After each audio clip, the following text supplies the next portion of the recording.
ಭಾರತ ರತ್ನಕ್ಕೆ ಭಾಜನರಾದ ಜನನಾಯಕ ಕರ್ಪೂರಿ ಠಾಕೂರ್ ಸರಳತೆ ಬಗ್ಗೆ ನಿಮಗೆಷ್ಟು ಗೊತ್ತು?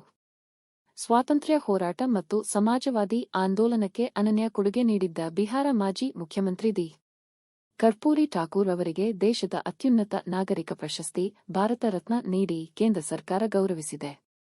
ಜನನಾಯಕ ಎಂದೇ ಖ್ಯಾತಿ ಪಡೆದಿದ್ದ ಕರ್ಪೂರಿ ಠಾಕೂರ್ ಅತ್ಯಂತ ಸರಳ ಜೀವಿಯಾಗಿದ್ದರು. ಠಾಕೂರ್ ಅವರು 2 ಬಾರಿ ಬಿಹಾರದ ಮುಖ್ಯಮಂತ್ರಿಯಾಗಿದ್ದರು. ಅವರ ಬಳಿ ಒಂದು ಸ್ವಂತ ಕಾರು ಸಹ ಇರಲಿಲ್ಲ. ಕಾರು ಬಿಡಿ, ಸ್ವಂತ ಮನೆ ಸಹ ಕಟ್ಟಿಕೊಳ್ಳಲು ಅವರಿಗೆ ಸಾಧ್ಯವಾಗಿಲ್ಲ. ಕರ್ಪೂರಿ ಠಾಕೂರ್ ಅವರು ಒಬ್ಬ ಶಿಕ್ಷಕ, ಸ್ವಾತಂತ್ರ್ಯ ಹಾಗೂ ಸಮಾಜವಾದಿ ಹೋರಾಟಗಾರ, ರಾಜಕಾರಣಿ ಮತ್ತು ಎಲ್ಲಕ್ಕಿಂತ ಹೆಚ್ಚಾಗಿ ಜನನಾಯಕರಾಗಿದ್ದರು. ನಾಳೆ ಅವರ ಜನ್ಮ ಶತಮಾನೋತ್ಸವದ ದಿನದಂದು ಕೇಂದ್ರ ಸರ್ಕಾರ ಕರ್ಪೂರಿ ಠಾಕೂರ್ಗೆ ಭಾರತ ರತ್ನ ಪ್ರಶಸ್ತಿ ನೀಡಲು ನಿರ್ಧರಿಸಿದೆ. ಅವರ ಸರಳತೆಗೆ ಕೆಲವು ಉದಾಹರಣೆ ಇಲ್ಲಿವೆ. ಜನವರಿ 24, 1924 ರಂದು ಬಿಹಾರದ ಸಮಸ್ತಿಪುರ್ ಜಿಲ್ಲೆಯ ಪಿಟೋಂಜಿಯಾದಲ್ಲಿ ಈಗ ಕರ್ಪೂರಿಗ್ರಾಮ್ ಜನಿಸಿದ ಠಾಕೂರ್ ಅವರು ಬಿಹಾರದ ಉಪಮುಖ್ಯಮಂತ್ರಿಯಾಗಿ ಮತ್ತು 2 ಬಾರಿ ಮುಖ್ಯಮಂತ್ರಿಯಾಗಿ ಸೇವೆ ಸಲ್ಲಿಸಿದ್ದಾರೆ. ಅವರ ಸರಳತೆಯ ಬಗ್ಗೆ ಅನೇಕ ಕಥೆಗಳಿವೆ. 1952 ರಲ್ಲಿ ಅವರು ಮೊದಲ ಬಾರಿಗೆ ಶಾಸಕರಾದಾಗ ಅವರು ಆಸ್ಟ್ರಿಯಾಗೆ ಹೋಗುವ ನಿಯೋಗದಲ್ಲಿ ಇದ್ದರು.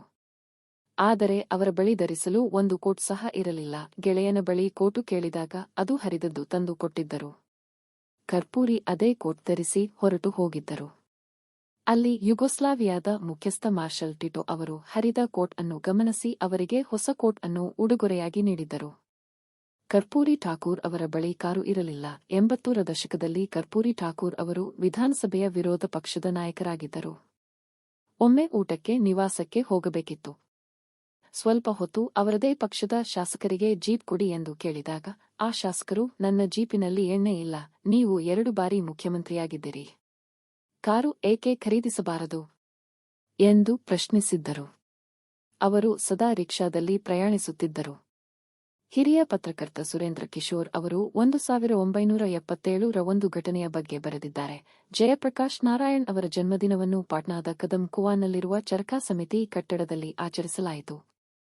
ಇದರಲ್ಲಿ ಮಾಜಿ ಪ್ರಧಾನಿ ಚಂದ್ರಶೇಖರ್, ನಾನಾಜಿ ದೇಶಮುಖ್ ಸೇರಿದಂತೆ ದೇಶಾದ್ಯಂತ ಹಲವು ಮುಖಂಡರು ಭಾಗವಹಿಸಿದ್ದರು. ಬಿಹಾರ ಮುಖ್ಯಮಂತ್ರಿ ಕರ್ಪೂರಿ ಠಾಕೂರ್ ಅವರು ಹರಿದ ಕುರ್ತಾ, ಹರಿದ ಚಪ್ಪಲಿಯೊಂದಿಗೆ ಆಗಮಿಸಿದರು. ಇದನ್ನು ಗಮನಿಸಿದ ಚಂದ್ರಶೇಖರ್ ಅವರು, ಒಬ್ಬ ನಾಯಕ, ಮುಖ್ಯಮಂತ್ರಿ ಚೆನ್ನಾಗಿ ಬದುಕಲು ಎಷ್ಟು ಸಂಬಳ ಪಡೆಯಬೇಕು ಎಂದು ಪ್ರಶ್ನಿಸಿದರ. ಆಗ ಎಲ್ಲರೂ ನಗಲು ಪ್ರಾರಂಭಿಸಿದರು. ಚಂದ್ರಶೇಖರ್ ತಮ್ಮ ಆಸನದಿಂದ ಎದ್ದು ನಿಂತು ತಮ್ಮ ಕುರ್ತಾವನ್ನು ಹರಡಿ, ಕರ್ಪೂರಿ ಅವರ ಕುರ್ತಾ ನಿಧಿಗೆ ದೇಣಿಗೆ ನೀಡಿ ಎಂದು ಹೇಳಲು ಪ್ರಾರಂಭಿಸಿದರು. ನೂರಾರು ರೂಪಾಯಿ ಹಣ ಸಂಗ್ರಹವಾಗಿದ್ದು, ಅದರಿಂದ ನೀವು ಕುರ್ತಾ ಧೋತಿಯನ್ನು ಮಾತ್ರ ಖರೀದಿಸುತ್ತೀರಾ ಎಂದು ಕರ್ಪೂರಿ ಅವರನ್ನು ಕೇಳಿದಾಗ, ಕರ್ಪೂರಿ ಅವರು, ನಾನು ಅದನ್ನು ಮುಖ್ಯಮಂತ್ರಿಗಳ ಪರಿಹಾರ ನಿಧಿಗೆ ನೀಡುತ್ತೇನೆ ಎಂದು ಹೇಳಿದರು. ಸ್ವಾತಂತ್ರ್ಯ ಹೋರಾಟದಲ್ಲಿ ಭಾಗಿ, 26 ತಿಂಗಳು ಜೈಲು ವಾಸ. ಕರ್ಪೂರಿ ಠಾಕೂರ್ ಅವರು ಕ್ವಿಟ್ ಇಂಡಿಯಾ ಚಳುವಳಿಯಲ್ಲಿ ತೊಡಗಿಸಿಕೊಂಡ ಸ್ವಾತಂತ್ರ್ಯ ಹೋರಾಟಗಾರ. ಸ್ವಾತಂತ್ರ್ಯ ಹೋರಾಟದಲ್ಲಿ ಧುಮುಕಿದ ಕರ್ಪೂರಿ ಠಾಕೂರ್ 26 ತಿಂಗಳು ಜೈಲು ವಾಸ ಸಹ ಅನುಭವಿಸಿದ್ದರು. ಇನ್ನು ಠಾಕೂರ್ ಅವರು ಮೊದಲ ಬಾರಿಗೆ 1970 ರಿಂದ 1971 ರವರೆಗೆ ಮತ್ತು ಎರಡನೇ ಬಾರಿಗೆ 1977 ರಿಂದ 1979 ರವರೆಗೆ ಬಿಹಾರದ ಮುಖ್ಯಮಂತ್ರಿಯಾಗಿದ್ದರು.